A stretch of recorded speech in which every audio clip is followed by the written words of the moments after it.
Fro faithful, and welcome to a free agency primer with ESPN's Bobby Marks. Front office insider On the Fear the Fro podcast. Bobby Marks on the pod. We're discussing a plan, how to take a flawed roster to the promised land. James Harden got a choice, but what's he gonna do? Harden has been arrested on a weapons charge. This is for you! Dean Wade and Ellis. Maybe Bobby can tell us what kind of contract would be overzealous. Inform us on the CBA crunch of it all. Maybe we can acquire a player actually tall. Fear the Fro! Fear the Fro! Fear the Fro! Fear the Fro! Bobby Marks on the show. Fear the Fro! Fear the Fro!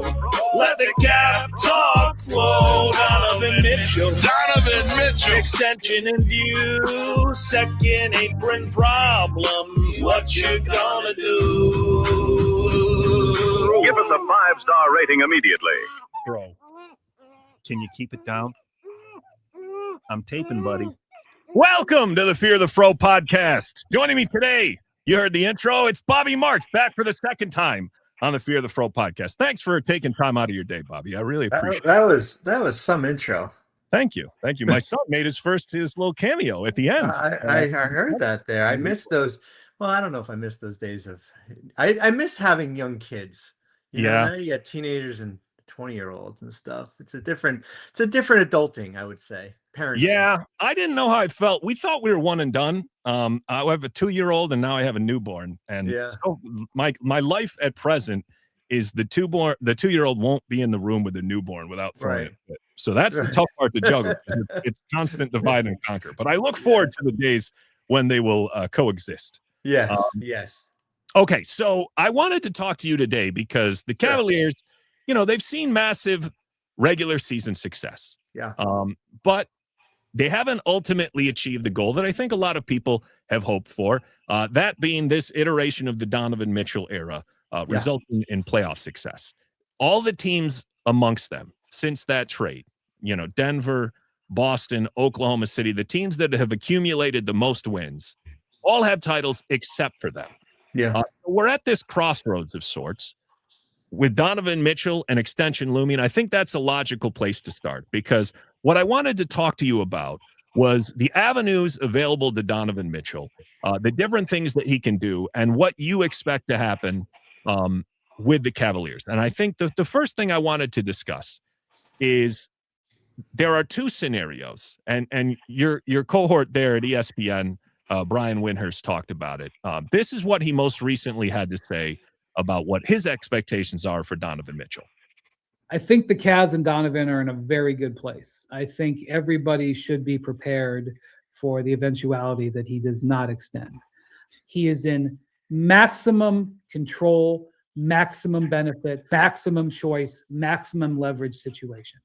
Now, when he says that, there's two avenues that typically get discussed here. One is Donovan Mitchell opts out of his 27-28 player option, and he could extend this summer for 4 years on top of the one that he has remaining. The alternative is he waits until next summer, he tears up the option, he signs a brand new 5-year deal.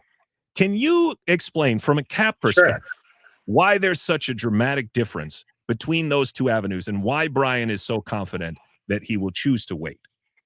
So we'll take the extension part first. If he extended, let's say, and they can negotiate. Well, actually, his date is July 7th. So they technically can't negotiate right now. I'm sure there's cursory conversations as far as with that. But if he extended on July 7th, his number is 4 for $272. Okay, so we're basically replacing the player option year. The $53.8 million a year with a new $60.6 million salary. Okay, so that's the option, right? If he played out this contract, okay, and then became a free agent next summer of 27, by declining the player option, that number now is at 5 years, $352 million. So there's a $80 million plus difference by the extra year by signing a fresh new contract as a free agent, because the extension rules limit you to only a total of 5 seasons, including what's left on your deal. So that is when Brian's talking about the maximum amount. That is the reason why he would wait. I will say this: when you get you enter the danger zone a little bit here. When you have players north of $30 million and you are doing 35% of the salary cap. It is history has not been kind to those type players maybe they've been kind to the player because he's getting his money, but to the organization and everything. So that would be like, but listen, you probably don't have a choice, right? I mean, do I want to pay Donovan Mitchell $75 million at the age of 34? Probably don't. Or $80 million at the age of 35? Probably don't.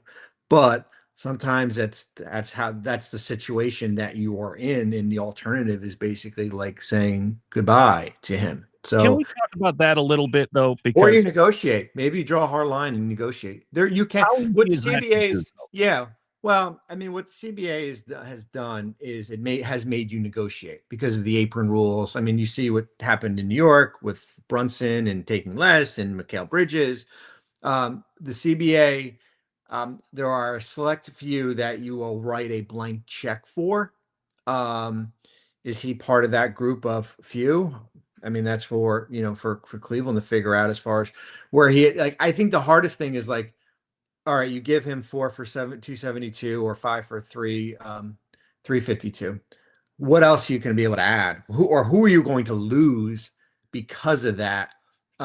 Because of the restrictions that come with everything. Because right now he's making 50, right? So now you go from 50 to potentially 61 next year. So there's a jump there and everything, and you still have Evan and Jarrett on under contract, and who knows? We'll see what I'm sure we'll talk about the Harden situation too. The number is, the numbers just get there and stuff. So I do think I think what you have to do is you basically got to put your cards on the table and say like, hey, if we go this route, this is what we're going to be able to do with our roster and everything. Well, I wanted to get your read on, because one of the things we talked about after the Kobe Altman end of season press availability was he was pressed on the question of, okay, will Donovan Mitchell sign an extension? And he kind of just sidestepped it by saying, listen, Donovan has shown us he wants to be here. He signed the first extension. It was a non-answer answer, effectively. What I'm wondering is, when you saw the Harden trade happen at the trade deadline, I think there's a hope from just me as an irrational Cavs homer that Donovan Mitchell would at least consider going the route of the extension, even though it's still very expensive, to sign the extension now versus waiting until next summer. It is a meaningful difference in the sense that it makes it feel like it's a little less cumbersome. You're not pushing forward that year at 35. It's $80 million. Do you think that there was any kind of conversation based on your experiences in a front office when you're making that kind of big trade of a Darius Garland for a James Harden? Do you think that's a situation that was influenced by Donovan Mitchell? And do you think conversations potentially were had at that point about, okay, well, if we do this, if we shorten our runway, we have expectations on your end, Donovan, of what's going to come with that? Do you think any conversations may have taken place in that regard? I don't know about in February regarding an extension. I don't know if that. I think the conversation probably was more basketball, as far as, hey, we have the ability to go out and get James Harden. How does this fit with you and him in the backcourt? I don't know if the extension part is. I do think when you go out and make the Harden trade, and the same with the Schroeder Ellis for DeAndre Hunter trade, that there is, as there's a financial component to it. Like there's a reason why, besides the ability what those guys can do on the court, when you're looking at their books this summer, the ability to take back less money in a DeAndre Hunter trade, the ability to maybe restructure Harden's contract to lower it from 42 to, I don't know, 30 or $31 million, somewhere in the range. I think that played a big role in it. If you said to me, we're trading Darius Garland for a player who's making the same amount of money guaranteed next year, probably a little bit less appealing, I would think there. So I think that comes into play. And I think a little bit with the extension, because the Harden number is probably going to be less than what Darius would have made in 2027-28 when Donovan's first year of that extension kicks in. Yeah, I mean, I think that's one of the things that, as the year has worn on and as there's been more indications, you had an article out kind of about market assessment and what you think guys will get. We'll get to that, the James Harden thing, in a little bit. I did want to touch on a couple more things with this Donovan thing. One of the things I'm wondering is, constantly, especially in the post-LeBron era, things are framed in a way that if Donovan doesn't sign an extension this summer, that, oh, God, Kobe's got to trade him. Now, I don't agree with that. I don't necessarily agree with that view. My view is somewhere between, okay, well, I am uncomfortable with the idea of a 35-year-old Donovan Mitchell being on the books for $80 million. But I'm also aware that historical precedent would tell you that guys just don't move in unrestricted free agency. And perhaps, the more constructive way to view it is, well, get Donovan Mitchell to sign the extension, and then you're just going to have to figure things out from there, even if this ultimately results in potentially a trade. Right. You talked about the idea that guys at 30 million plus of the cap, at that 35% number, they aren't contracts that have aged well. When I was looking at where Donovan would fall on the landscape of the payments to guys in the NBA, outside of Shea, Tatum, Embiid, like Donovan Mitchell would be a top 5 paid guy in the NBA. And he's a guard. I think that while he's a good shooter, a lot of his best skills have involved getting downhill. And when we've gotten to the postseason, he's been labored in a lot of ways. He's had hamstring issues. He's had leg issues. I think there are concerns that, of course, that will age well. But as you said, it's not necessarily a situation where you have a lot of better alternatives. One of the things I was curious about is how much fear should there legitimately be? Because what I'm always telling fans who reach out to me is, they're like, well, Donovan could walk away. Nobody has $70 million of cap space. Nobody's likely to have $70 million of cap space. Well, do you think Donovan's the level of player who somebody would alter an entire plan to be able to carve out the flexibility to bring in at age 30 on, what you're looking at, his desires to be a 35% level contract? yeah. I mean, listen, the Sixers went out and did it with Paul George, and it's backfired on him. I mean, we all gave the Sixers an A grade 2 years ago, and if you ask anybody, I don't know if they want to be stuck with 2 years at $112 million left, and that's less here. I will say this: and I would, in talking about Donovan, I would be saying the same thing about Giannis, who's basically in the same boat, right? Like, I'm scared to heck at it for $275-76 million number for Giannis. I understand the greatness, but there's also the vision of looking down the road. But sometimes it's like, hey, let's figure it out then. Then right now we have to retain this player, because what are our options? Our options aren't very good. We're going to trade the guy and then start the process over and everything. So I do think, when I think what happens this summer with a lot of teams will determine what the market is next year. Now, I will say, you're right. If Donovan Mitchell or Nikola Jokic say, we want to be here, but we're not going to extend because it's a business decision. It's a business decision that I can attach another year and $80 million, and that we're going to wait. I wouldn't be on the phone and be like, oh my God, we got to move this guy. I wouldn't be like, hey, Kobe knows the pulse of him. He knows the pulse of Donovan. Donovan's come out and said he loves Cleveland. He knows the relationship with his agent, Austin Brown. So there's a lot of the dynamics there, the behind the scenes dynamics.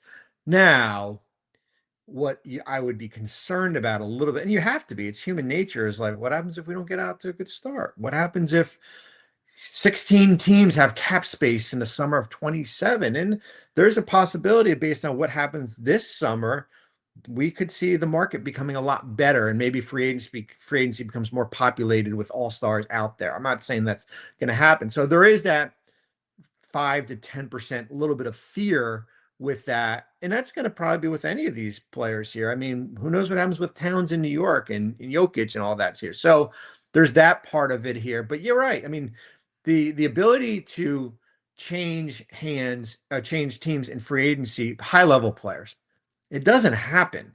Like, you go through the track record, and like Jalen Brunson went from Dallas to New York. Jalen Brunson was not an all-star at the time. Fred and made, north of 20. Miles Turner went from Indiana to Milwaukee last year. nice, good player. They had to use the wave and stretch provision on Damian Lillard to go out and create room. Like it just the track record of players. Paul, of course, going from the Clips to the Sixers. The track record is just not there of $30 million plus guys, and of course, where Donovan is $50 million plus guys switching teams in free agency because the ability of extensions and the ability of an extra 5 years versus 4 years is a great incentive for a team to have. Yeah, I think where I sit with, and I do think some things have happened that I do want to get a pulse on in terms of the lottery reform stuff, which we'll get to in a minute. But my feeling with the Donovan thing is the reason why I'm not as concerned is regardless of what way this goes, if he stretches it out and he extends, I feel like the one thing I guess I'm not scared of is it's not that I don't think that he could be traded or that he could find a team who's willing to free up enough space to make those kind of transactions realistic. It's that I don't think it can happen without the cooperation of the Cavs for the most part. You brought up Philadelphia, but if we get into an environment where, like take this summer where the Lakers, Brooklyn, the teams that have legitimate cap space, none of them are necessarily the types of teams that like the Lakers I would see, but the teams that oftentimes have cap space Sure. are not necessarily the places where Donovan Mitchell would want to go if he truly wants to get more out of his career than just individual accolades and Right. financial stuff. So I feel like if the Cavs have to sign this extension, there will always be some kind of return. Now, it may not be the return you want ultimately, but my belief is that the Cavaliers will be instrumental in any move that Donovan Mitchell makes with his future. So Right. there's not a situation where all is lost. In regards to these big superstar trades, though, one thing that I think is interesting is with the lottery reforms that happened that have kind of flattened the odds across the board. Yeah. I'm curious, what is your assessment now as we move forward? The increased value of these first round picks, even mid-range picks. Do you think it's going to depress the market for superstar trades, or it's going to have the opposite effect and put more teams into the mix because maybe they can get back better talents with less overall draft capital? Have you had any thoughts about that? Yeah, I mean, I think, listen, Giannis likely will get traded in next week, and there'll probably be 2 future firsts in 2030 and 32 attached. However, those are years that are not going to be in the draft lottery reform window because the new CBA will be kicking in there. So maybe the rules will change. I do think there's still going to be teams that are aggressive when it comes to superstar level players, as far as like from a trading standpoint here. I do think it will make teams pause on some other other deals, whether it be trading 3 first round picks for the Mikal Bridges. I know, and they won a championship, but Mikal or Desmond Bane or something like that, as far as the ability to maybe protect it or do some other things, because it's like a little bit of the Wild Wild West as far as where these picks could fall, right? And then there's the strategy of if it's number 1 and if it's in the top 3 or top 5 and it can't be a top 5 next, like all these different levels to that here. So I do think there'll still be an aggressiveness, but I do think it will make teams pause, just like how the apron rules have made teams pause how you can structure your roster. Speaking of that, this is unrelated to the Cavs, but I don't know if you'd heard this clip. I heard it. The James Dolan one. I wrote on it last night. Oh, you did? Okay. Well, I wanted to play it for the audience because I'm not sure that they've heard it. Do you think there's a chance that we have 2, 3, 4 player turnover or no? First off, most of our guys are on a contract, right? We have a couple guys who are not. If we could bring back the whole team, right, exactly as it is, I think why wouldn't you, right? Mm-hmm. But I don't know if we're going to be able to. Just contractually. Just contractually. And some guys are going to get bigger paydays, and good for them. Right? Yeah. I mean, we're willing to stretch, right? But there's certain things in the NBA that you have to be, suicidal to do, and we're not going to do those. One of them is called the second apron. Cannot go into the second apron. Okay, so this is, first of all, you shouldn't. Why are you? And the parade is going. We're doing this on Thursday. The parade is going on right. Why are you doing this the day before the parade? Like, what are we doing here? Like, why would you even put these even out there to diminish what has happened over the last months to now have me talking about it and on TV today and all that stuff about the second apron. And oh my God. I thought maybe Dolan had turned a corner. You saw that speech he gave to his team. He got a bunch of kudos for that. Leon Rose made it all the way through to a title without ever speaking to the press, presumably. I thought maybe it was going to be different, and we're a couple days removed. And he's essentially saying, because if what he's saying is genuine, they sit roughly 13 million below the second. With their pick. Yep. Shamit and Mitchell Robinson. Mitchell Robinson almost certainly would be gone if he means this. Both will be gone. Now, my question to you is, if you're in their shoes, would you try to even just re-sign them, start the year in the second apron? Yeah, and then trade definitely. them? Okay, because that's the thing. It drives me crazy. I'm going to go on a tangent right now. Everybody, I've never seen a rule scare so many billionaires. And I get it. I understand the second apron does not restrict you from retaining your own players. The second apron restricts you from going out and adding players that make more money or making trades or signing players to the tax mid-level, all these things, and it freezes draft picks. And we know that. And you guys have gone through the exercise. If the second apron scared Kobe so much, he wouldn't have signed Sam Merrill-Ash. They wouldn't have done these different deals and stuff. So if you're in the second apron and you're not a championship team, that scares me, right? You can go in, you can dip your toe in and then dip your toe out the following year. There's ways to get out of it. They have not been in the second apron the last 2 years. They've been 300,000 and 57,000 under. They just won an NBA championship. Their strength was their depth, right? Shamit, Robinson, Alvarado, who's got a player option too. Clarkson, which is, a little more challenging here. And McBride, who's got another year left. And Towns is extension eligible, by the way. That is your depth. So, James Dolan, if you do not retain those players because you are scared about going into the second apron, you will play the minimum market. That is what is coming your way in a poor free agent class here.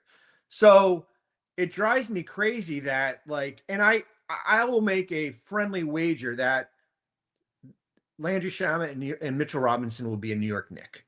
I just think there's I think the comment was uneducated to tell you the truth.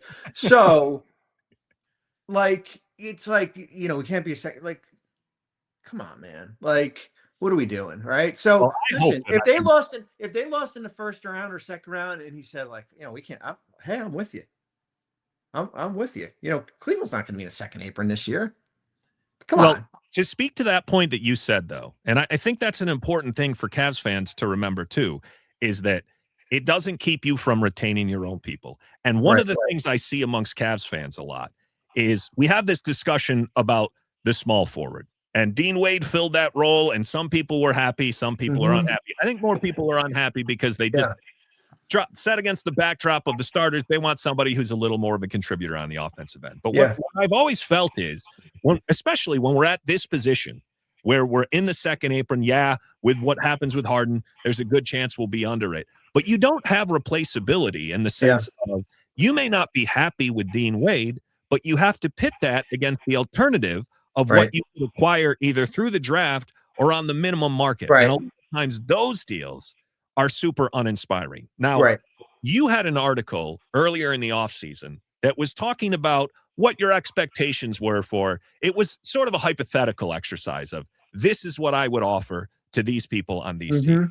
The first question I wanted to ask you was, it was largely focused on the higher profile guys. Stuff. But when it comes to Dean Wade and Keon Ellis, because right now the Cavaliers, those are their two big unrestricted free agents. And they already are in a position where until we know what happens with Harden, they're over the second apron. What do you think their market is? And specific to the Cavs, is there a number that regardless, is there a number that you would keep them at that you just consider a positive contractual value, even if it pushes you over the second apron to start the year? Because I think the goal is with the pick freezing and the sliding, the talk has always been, well, the Cavs have to be out by the summer of 2027. They can second apron 2 years, but beyond that, that's when the punitive element gets a little worse and your picks start sliding. Is there a scenario where you would bring those guys back and a number that you think is palatable for the Cavs for either of those two guys? Keon, probably not, just based on what you I'm got with you there. with your guards. You've got Proctor and you've got Porter and you've got Schroeder. So it's like, what the rules do is makes you pick, right? It's kind of like you got to pick and choose as far as what's a luxury, what's a priority. That was Sam and Ty last summer.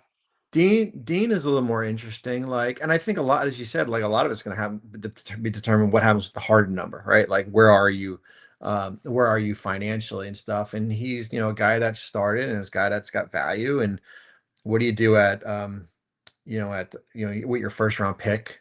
Is there a forward out there that maybe you can kind of groom and everything? His number is going to be interesting because there are teams out there that either have cap space, there's a couple, and then there's a bunch that have the non-taxman level. So is it 6, 7? Is it more? I don't think it's north of 10. Here was my feeling. So he's making 6 this year. Yeah. I feel like inflation adjusted, he held that value easy. He's probably in that room exception range of 8 to 9. 8, 9. Yep. And there's a part of me that feels like we've seen in the past with like PJ Washington and some of these guys where when teams had the non-taxpayer mid-level, it just slightly above it. I feel like with Dean, it may come down to a situation where he gets just slightly above the room number. Maybe that 9 or 10 Sam Merrill range, and that's a compromise that maybe the Cavs do. Or maybe they simply just say, listen, being under the second apron is more important to us. We're going to roll the dice that we find someone at 29 who can functionally just absorb some minutes and give Tyson a runway that a lot of fans were upset that he simply didn't get in the playoffs. My concern with that is I share your feeling that Keon Ellis, I think he's a good player. I think we have a glut. I think the roster balance is one of the biggest issues Kobe has to address because we have a lot of talented, undersized guards and wings. We have very few people who serve the utility that a Dean Wade does.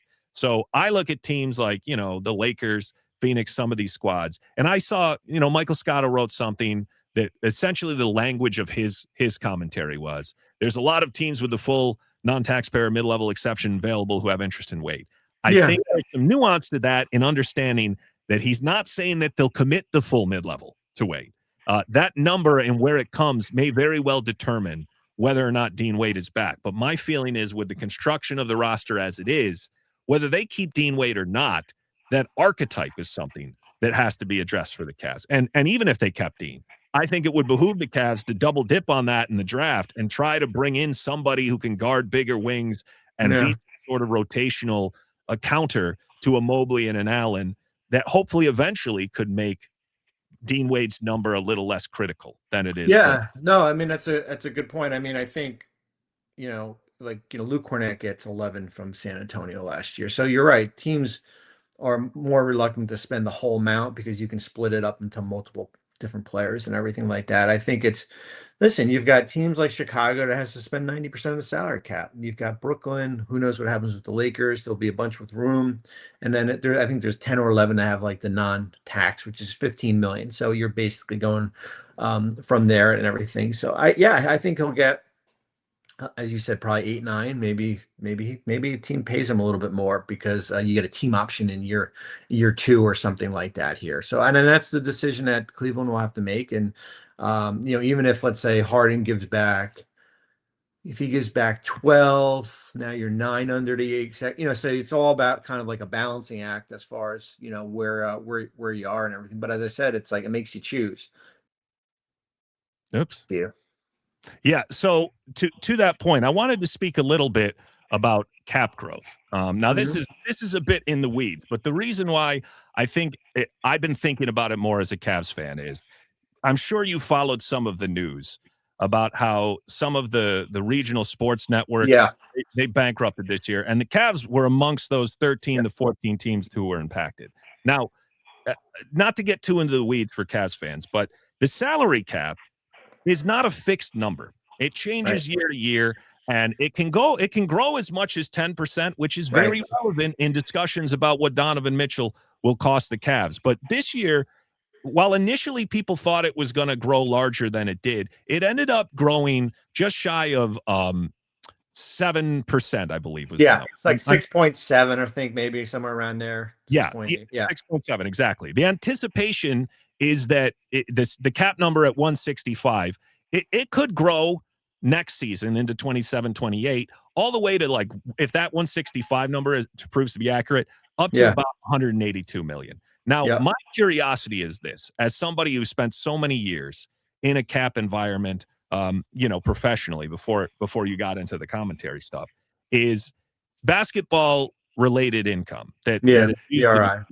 how much of an effect do you think this collapse of all these regional sports networks is going to have on the growth of the cap year to year? Because up after COVID, there was a lull, but then it was full 10% multiple years, 2022, 23, 23, 24, 25, 26. It ticked back this year. Do you think you'll see similar regression next year, or are you expecting something different? It's funny. It used to be, I remember, like, we would be, from a team standpoint, we'd get excited when, like, playoff series went long and finals went long. It's like, BRI is going to grow, right? We're going to go, like, before it was capped and everything like that. I think we're going to learn a lot in the next couple of weeks. So after, right before free agency starts, teams will get a memo and what the numbers are, right? So we're projecting like 165 is the cap, 209 is the apron, first 222 is the second apron, and then the tax is below that.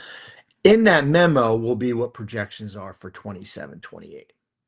So we will learn, because they've already kind of done some due diligence on that. Like, so last year, the number really didn't fluctuate much. It was like maybe 166, and then it came down to I think the high was 166, and maybe came down to 165.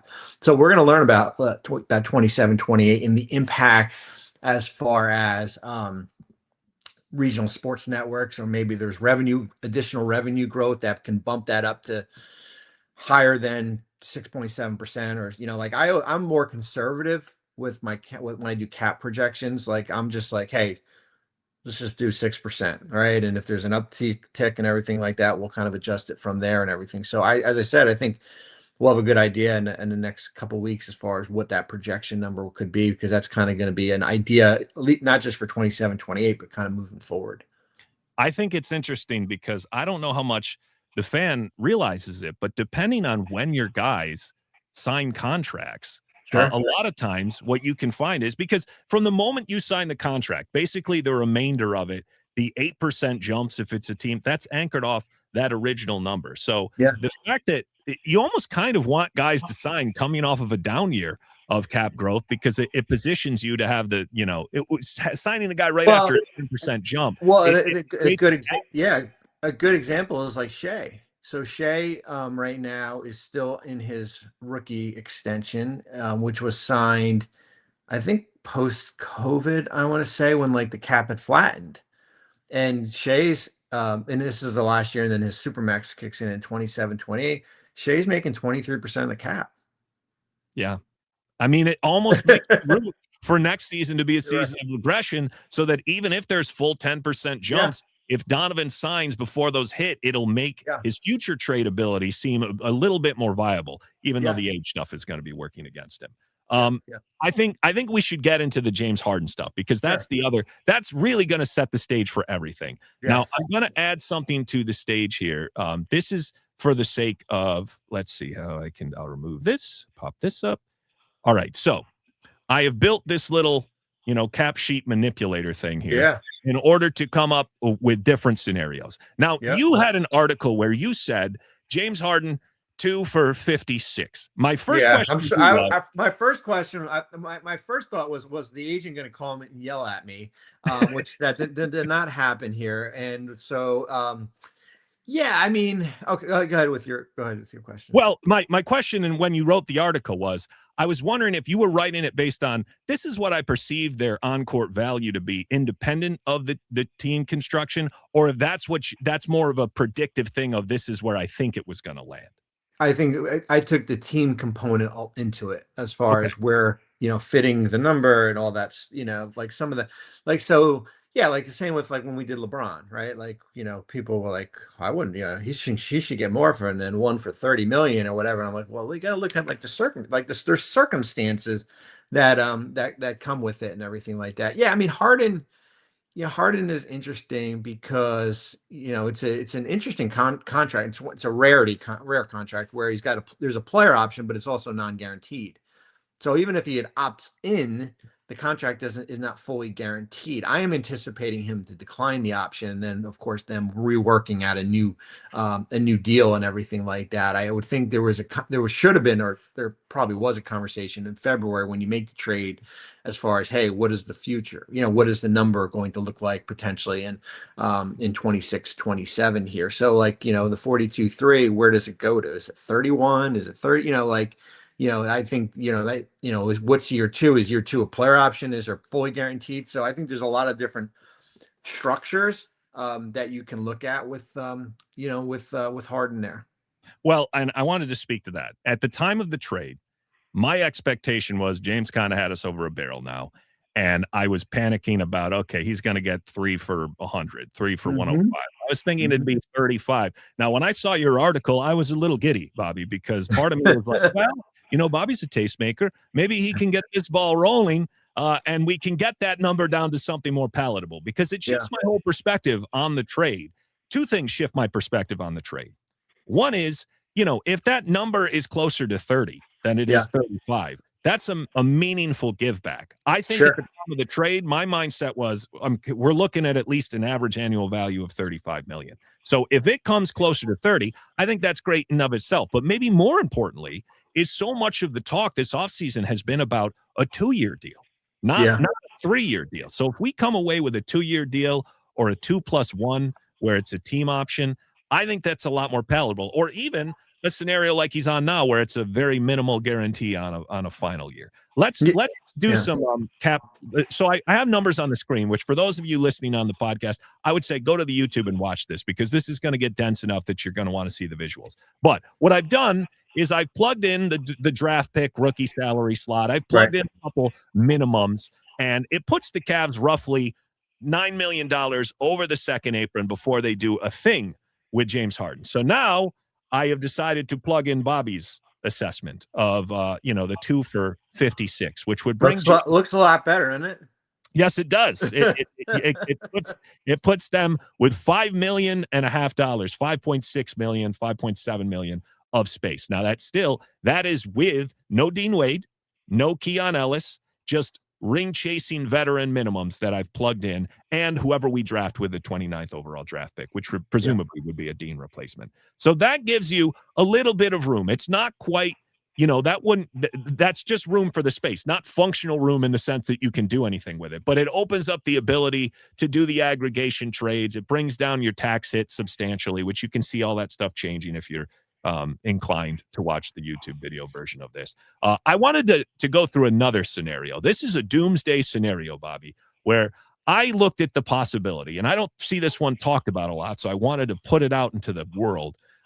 Let's say hypothetically James, after his offseason dust up or through harsh negotiations, finds themselves at odds with the Cavs, and they can't come to a workable agreement, or they feel like they can't stomach the number. There is the possibility, because he only has $13 million guaranteed, that the Cavaliers could choose to part ways to try to open up more space. Now, one of the things I don't hear people discuss a lot that I wanted, first of all, I don't think this is going to happen, but I think it's an important mechanism to talk through, because it also could potentially apply to Dennis Schroeder. The waive and stretch provision. Yeah. In a circumstance where you're trying to maximize the most space possible, for whatever reason, let's say it's the LeBron James return to Cleveland, but just as a hypothetical, there is a world where James Harden and the Cavs can't come to an agreement. He picks up his $42 million player option. The Cavs waive him. They're on the hook for $13 million, and then they stretch that amount over 3 seasons, which would be roughly a cap hit of $4.5 million. Now, why would you do that? You would not have James Harden on the roster. It would kind of make the whole trade seem silly at the point. That's irrelevant. This is a hypothetical to try to analyze numbers here. That would put the Cavs nearly $30 million under the second apron and $16 million under the first apron. Now, again, this is with all the same assessments of just plugging in ring chasers. They Right. would have to get one more minimum on there, so that number would shrink slightly. The reason I bring up this scenario is because do you think that there's any world in which if the give back isn't enough by James Harden, if they can't come to terms on that, that the Cavaliers would consider a situation where they waive him outright or they waive him and stretch him, just to avoid the second apron consequences? That is a good question. I haven't even really because I haven't really dived into it. I mean, I would think if like doomsday, as you said, doomsday scenario, your last resort, as far as let's say, hey, he thinks he's at this amount and you can't get a deal. And he's like, you know what, I'm just going to opt in, which is not beneficial to him because even if he opted in and they kept him, he's still not extension eligible. And you basically play out the year on an expiring contract and it doesn't help them financially and everything. Then it's like the threat of him opting in, hey, I want a third year now. Right. So I think this is certainly, I don't think it will happen, but I think it's certainly something that I'm sure they've modeled out as far as like, hey, what happens if we can't get a deal and he decides to opt in? Now for James Harden, you have to figure is, the guarantee of $60 million more, let's say if it's a 2-year, $60 million deal, better than $13 million that's guaranteed, right? Like that's a lot to turn down, man. At your age, and then you're not going to get that back in free agency. No, I agree. I agree. So, and truthfully, I brought this up more as a conversation piece for Dennis, but since we're talking about James, I think it's the mechanism I wanted to introduce because I think there's this conversation we have a lot as Cavs fans about leverage. And I think there is an element of mutual leverage. Now, one of the things that broke this morning was that Trae Young intends to opt out of his player option. He's another point guard. He's another guy who could be looking at a longer deal on a lower overall figure than what he opted out of. Do you think his confirmed entrance into the market shifts anything in terms of the leverage that the Cavaliers would have in their discussions with James Harden? Or do you think essentially that that's the kind of business that Kobe just wouldn't do? It's too cutthroat to be like, well, you're not going to go out and find this offer on the outside market. You'll either take a cut at that level or, do you think that the Trae Young news shifts anything in terms of how you would approach this conversation? I don't think so. I think there's an understanding around the league that Trae will be back in Washington. I think it's just a matter of what the number is going to be. Now, if he signs for the max and James Harden's be like, well, wait a minute, but they're, two players at two different stages of their career and everything. So I think, the days of James Harden signing for $43-44 million are over. And now it's a matter of kind of what's the compromise from both sides. Now, on this cap sheet, I just plugged in Dean Wade at $9.5 million, which is slightly over the room exception. I did that to illustrate that if James Harden signed on a deal of what Bobby suggested of $8 million in average annual value, and who knows, maybe that would be staggered in a way where the first year number would be slightly lower and you could finesse this under the second apron. That would potentially allow you to bring back Dean Wade and a veteran minimum at the $9.5 million figure. Right. So they'd get dangerously close to being able to give Dean, say, $7 to $9 million and be under that number with a renegotiated James Harden. Now, that might not be some mind-blowing change that Cavs fans would be happy with. But it's just a way to illustrate some of the possibilities. Another one that I wanted to talk about, and I don't think this has been talked about a lot, is one other way to kind of bring down the number just slightly is the Cavaliers have a very depleted asset stockpile. They don't have – they have their first this year, which they could trade on draft day. They have the 2028 first, and they just have 1 second-round pick in 2033 because they unloaded the chest of second-round picks to get off of the Lonzo Balls, the DeAndre Hunters. Would you consider a move where the Cavaliers trade out of the 29th pick into the second round in a way to bring that number down just slightly? Sure. And maybe more importantly, if you're a team that has these financial issues, the financial flexibility of a second-round pick being shorter, potentially being non-guaranteed, I think it might be a way for the Cavs to to restock maybe some second round picks or a second round pick and save a little bit on the margins if there's not a guy that they absolutely feel they must have at the end of the first round? Yeah, I mean, I think like there are a bunch of teams that don't have first, whether it be New Orleans and Indiana and Houston, Portland here, and if you're Cleveland and you trade out and let's say you pick up like two seconds, maybe one in this year's draft and maybe one in the future or some hypothetical like that, then that gives you the financial flexibility because the number does drop considerably. As far as from a first round pick to a second round pick. Now, I wanted to talk about Dennis a little bit because I think he's maybe the piece that Cavs fans are. I think let's go through the roster here a little bit and just say, I wanted to get your assessment on positive value, neutral value, sure, negative value. Because when we get into all these hypothetical trade discussions, a lot of it is, well, would you have to grease a guy to get him off your roster, or could you just trade him to a team who would want to pick him up on his own basketball merits that thinks the contract is palatable? What is your view of, I want to talk about three specific guys in the middle here. Jared Allen at $28 million.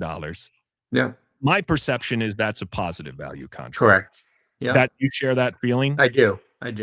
Now the Walker Kessler news puts him roughly in that same ballpark. Do you have any feeling like the reports were that his team balked at a 5 for 140 offer, which is roughly $28 million?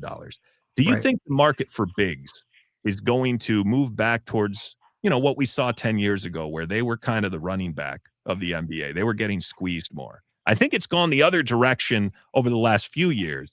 But do you think that Jared Allen's deal over the next several will still hold up? I do. I do. I think that the Kessler number is probably a byproduct that you owe Jaren Jackson and Larry Markin a lot of money. So I think you're kind of like trying to, if one of those players is not on their roster, he's probably a little bit higher, maybe potentially. So I think that's a lot of it's based on that and everything. I think Jalen Duren, what he gets this summer will be pretty interesting. We've seen Sengun a couple years ago on a rookie extension and everything. So I think that's a good number. I think, you're right. I mean, centers have always kind of been like it's been guards and wings that get paid and everything. And centers has been kind of like the last man standing as far as from a considerable payday. Okay. What about Max Strus? How do you see that $16.6 million? Yeah, I mean, expiring contract. I don't think there's net. I think if you needed to get off it, I don't think you have to attach. You shouldn't have to attach anything to it. I think he's he's extension eligible. So if you like him, you can extend him. I think he can help you. I think certainly offensively. I don't think that's a negative value contract. I share that feeling. Okay, this next one I think is where we're heading the other direction. Dennis Schroeder. He's got 14.8 this year, and then a partial guarantee of about $4.5 million next year. I don't. That deal to be moved without attaching draft capital. It's a good conversation. I think it's equatable to the non-taxman level exception, right? It's not as detrimental because of the year two partial. Now, if you told me you owed him 2 for 30, I'd be like, ooh, his role is different than probably when he signed the contract in Sacramento. So if you did, it's not like you're going to have to give up like 2 or 3 seconds to get off him or something like that. So it's not the end of the world type deal and stuff. So I'm probably somewhere in the middle with Schroeder. Okay. Well, that was another thing that I want to discuss, because in the event that my fear is with Schroeder, after making the Hunter deal and the Lonzo deal, we're kind of at a point where the draft capital that you have to move him with, nobody wants to move, first round picks you don't have, second round picks you have 1, and it's in 2033. So if you were going to make a move with Dennis to make a reasonable improvement, I think really the only asset you have that you could put into play that's not financial, that doesn't have a figure tied to it, would be the 29th overall draft choice. My feeling is, though, that the reason I brought up the wave and stretch is because I think That's another avenue people don't really discuss. And I'm not eager to just waive guys and get nothing back in playable value for them. But if you find yourself in a situation where you're absolutely up against it on the second apron, I think that's one of the things that I look at that I say, okay, well, maybe that's a move that you consider, because with Dennis Schroeder only having a partial guarantee and roughly 19 mil left on his deal, if you waived and stretched him, you're only on the books this year for just under $4 million. And assuming James Harden takes that, 28 million, hell, even if he took the high end, let's say he took $35 million a season, you would still have roughly $10 million in space below the second apron, which would give you a little bit of flexibility in terms of what might happen over the course of the year. So I think these were all things that I wanted to discuss with you as, possibilities as far as, what avenues the Cavs have that you think they could most realistically pull here. And are you a draft guy, Bobby? Do you follow a lot of the college draft? process? I'm on stage next week, man. I've been knee deep in draft research for the last couple months. Well, beautiful. Me too. I'm diving into it. We got another pod coming up after this one that's entirely focused on draft stuff. My hope would be this. This is my dream offseason, Bobby. Sure. First of all, James Harden signs for that deal you suggested, because I think that's the most optimistic one I've seen. And if he comes in shy of $30 million, I think it will allow a lot of people to look past what transpired in the Eastern Conference Finals and say, you know what, pitted against the alternative of Darius Garland at $42 million versus, much less than that, sub $30 million for Harden. The flexibility that it affords almost becomes an additional asset acquired in that James Harden trade. And if it allows you to put a deeper, more well-rounded team around this core, it may not be the massive shifts that you want to have, but it certainly would be valuable. The second thing would be the 29th pick. I would love to see the Cavs address a big wing or a backup big. I like Zuby. I think he would be a great fit for this roster. I also think, though, if James Dolan meant what he said about Mitchell, that would be a guy that I could see swooped up by the Knicks, a few picks before us.